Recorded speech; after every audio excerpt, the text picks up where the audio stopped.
Picture this. You're in Hawaii, vacation of a lifetime.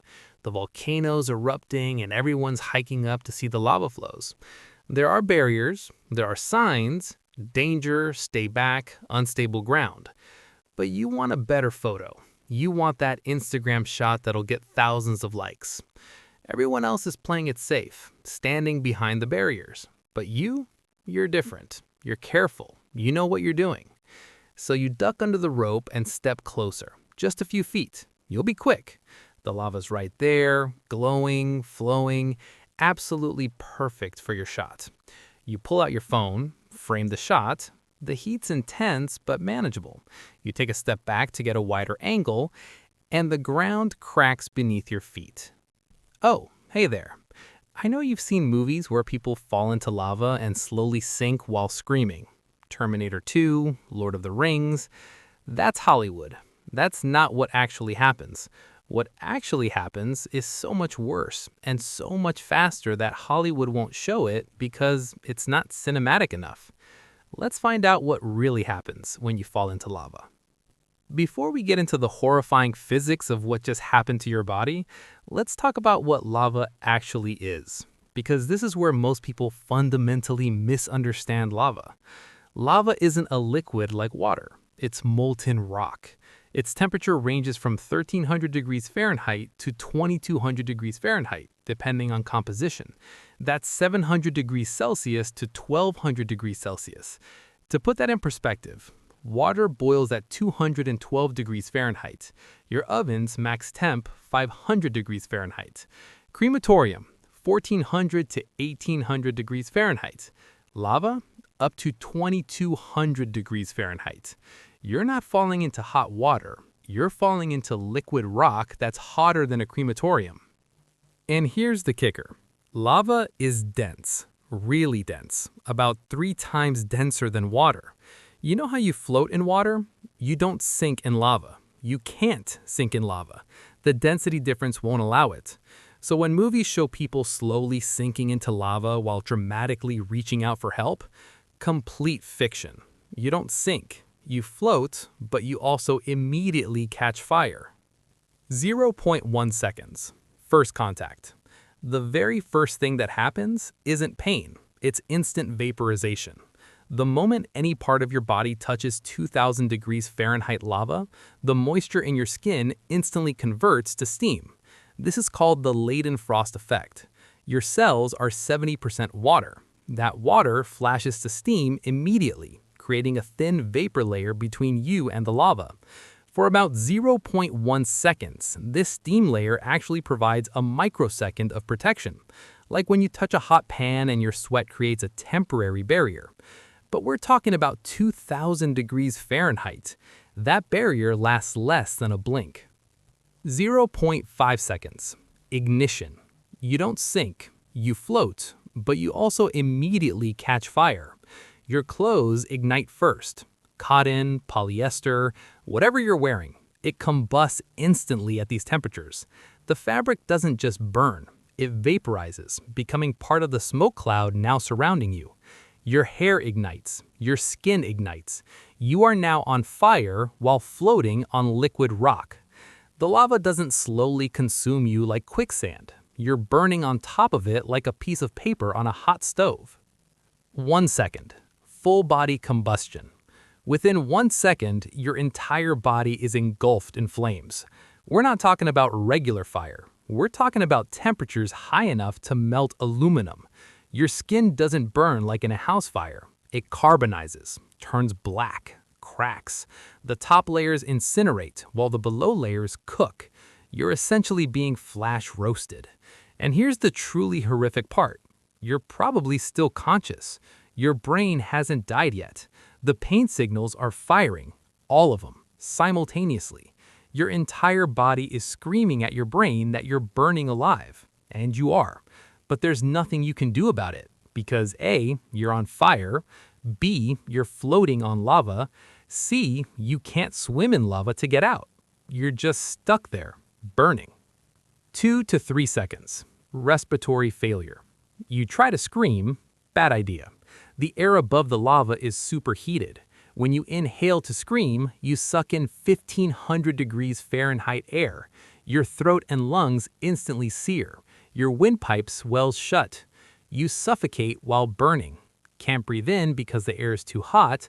Can't breathe out because your lungs are damaged. This is probably when you lose consciousness. Not from the burns, from the lack of oxygen. Small mercy. 5 to 10 seconds, the body's response. Your body is now fully on fire, floating on lava, and you're likely unconscious from oxygen deprivation. But your body doesn't stop there. Oh no, it gets worse. The extreme heat causes your muscles to contract violently. This is called heat rigor. Your body curls into a pugilistic pose, arms bent, fists clenched, legs drawn up, like a boxer stance. This isn't voluntary. Your muscles are literally cooking and contracting from the heat. While meanwhile, the moisture inside your body is turning to steam. Your blood boils, your organs expand from the pressure. And in some cases, if enough pressure builds up, your body can actually rupture. Yeah, that can happen. 10 to 30 seconds, continued burning. You're dead by now, almost certainly, either from respiratory failure, shock, or the catastrophic damage to your body. But your body keeps burning. Fat renders out, skin blackens and chars, bones begin to calcify. You're going through the cremation process, just faster and less controlled. The smell is indescribable. Burning hair, burning skin, rendering fat. It's the smell that haunts the people who witness this from the safe zone. Minutes later, the aftermath. Eventually, what's left of your body stops burning. Not because the fire went out, because there's nothing left to burn. You're now a charred mass floating on lava. Still on the surface, still not sinking, because density doesn't change just because you're dead. As the lava flow moves, your remains move with it. Eventually, they get carried downhill with the lava flow, cooling, hardening, becoming encased in cooled volcanic rock. What did you actually feel? Let's rewind and talk about your final seconds of consciousness. You're stepping closer for that photo, confident, in control. Maybe you feel the ground shift slightly beneath your feet, a small crack. Your brain registers it, but you're not worried yet. Then the ground gives way. You fall. Just a few feet, not a dramatic plunge, just enough to land in the lava. The moment you hit, instant, overwhelming pain. Your nervous system lights up like a Christmas tree. Every pain receptor you have fires simultaneously. It's not localized, it's everywhere. You try to get out, you can't. The lava is thick, viscous. You can't swim in it. Your hands sink in slightly, but it's like trying to swim in mud. Burning mud. You try to scream, you breathe in superheated air. Your throat sears. And then, darkness. Maybe 5 seconds of conscious horror. Maybe 10 if you're unlucky. Then your brain shuts down from oxygen deprivation or shock. You don't get a movie death. You don't slowly sink while saying goodbye. You just burn and suffocate until you stop. The witnesses. Let's talk about the people watching, because they're the other victims here. Someone saw you duck under the barrier. Someone saw you step too close. They probably yelled, "Hey, get back, that's dangerous." You waved them off. You knew what you were doing. And they watched. They watched the ground give way. They watched you fall. They watched you burn. They can't help you. Nobody can. Getting close enough to pull you out means they fall in too. The heat alone will drive them back. So they stand there, helpless, filming on their phones because that's what humans do now. They'll post it to Reddit later, probably with the title NSFL, Person Falls into Lava in Hawaii. And they'll never forget. That image is burned into their memory. The sound, the smell. You traumatized dozens of people because you wanted a better photo. Real cases. This isn't theoretical. People have fallen into lava. Not many because lava flows aren't common, but it happens. Case 1. Hawaii, 2017. Tourist ignores barriers, gets too close, ground collapses, falls in. Dead before rescuers even arrive. Body unrecoverable until the lava cools days later. Case 2. Indonesia, volcano guide. Guide showing tourists the lava lake. Unstable ground, falls in front of his tour group. They film it. Video circulates online. He's dead in seconds. Case 3. Iceland, volcanologist, studying lava flow. Equipment malfunction, trips forward, falls face first into lava. Colleagues pull his body out within seconds. He's already dead. Third-degree burns over 100% of his body. These are real people, real deaths, all preventable. Why do people keep doing this? Simple answer, the photo. We live in an Instagram world, a TikTok world, where the quality of your vacation is measured in likes and views. A photo from behind the barrier, boring. Everyone has that. A photo right at the edge, now that's content. The barriers aren't suggestions. They're not there to ruin your shot. They're there because the ground is unstable, because volcanic crust can collapse without warning, because people keep dying. Every barrier you see at a volcano was placed there because someone got hurt. The warning signs are written in the blood of people who ignored them. The science of why you can't sink. Let's revisit this because it's important. Water density, 1 gram per cubic centimeter. Human body density, 0.95 grams per cubic centimeter. You float. Lava density, 3 grams per cubic centimeter. You're 3 times less dense than lava. You physically cannot sink. The buoyancy force is too strong. So when movies show people sinking into lava, they're lying. You'd float like a cork. A burning, screaming cork, but a cork nonetheless. The only reason bodies eventually sink is that they burn away. The organic matter vaporizes. What's left are bones and ash, which are denser and can sink. But by then, there's no you left to think. How not to die in lava. Revolutionary guide. Here's how to not die in lava. And this is the easiest survival guide I've ever given. Step 1, don't go near lava. That's it. That's the entire guide. But if you're stubborn, step 2, stay behind the barriers. All of them, every single one. Step 3, don't trust the ground. Volcanic crust can be thin. It looks solid. It's not.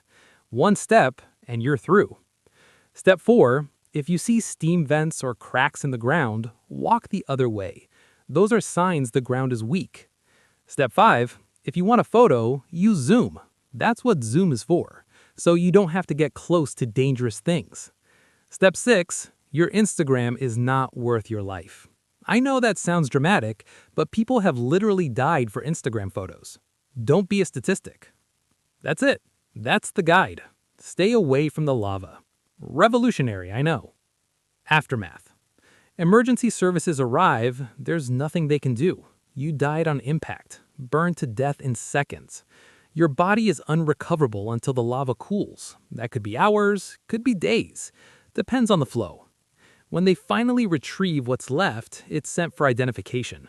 Dental records usually, because there's not much else left. Your family gets the news. They fell into lava. Death was instant. That's supposed to be comforting. It's not. And at the volcano, life continues. Tourists keep coming, keep taking photos, keep ignoring barriers. Your story becomes a cautionary tale. Remember that person who fell in? For about a week. Then everyone forgets, except your family and the people who watched. The saddest part. You know what the saddest part is? If you'd just taken the photo from behind the barrier, if you'd used Zoom, if you stayed safe, you'd have posted that photo, gotten your likes, gone home.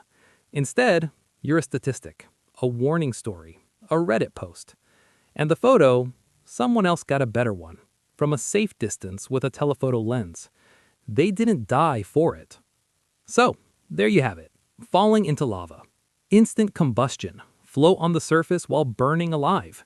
Death in seconds, 0 chance of rescue, completely preventable. Like and subscribe if you learned something today. Oh, and if you're planning a volcano vacation, maybe skip the barriers are just suggestions mentality. The lava doesn't care about your Instagram. It doesn't care about your confidence. It just burns. Stay behind the barriers. Your life is worth more than a photo, even if your followers don't think so.